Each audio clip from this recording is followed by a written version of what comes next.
Okay, the long-run aggregate supply curve indicates that in the long run a decrease in prices will lead to which of the following? Well, I found that questions like this really can be easily solved by drawing a graph. So let's go ahead and draw a graph of what the long-run supply curve should look like, right? On the horizontal axis, we'll have Q, which in our case will represent real GDP, right? So I'll go ahead and write GDP here, knowing all along that what we're really talking about is real GDP. And on the vertical axis, P for the price level. Well, the long-run aggregate supply curve is simply a vertical line. And we'll just label it long-run aggregate supply, or LRAS. Well, let's look at A.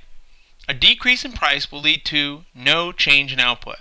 That makes sense because changes in prices don't do anything to the long-run aggregate supply curve. Decrease in prices wouldn't increase output unless you were talking about the short run, so that's wrong. It wouldn't reduce output because it's fixed and independent of the price level.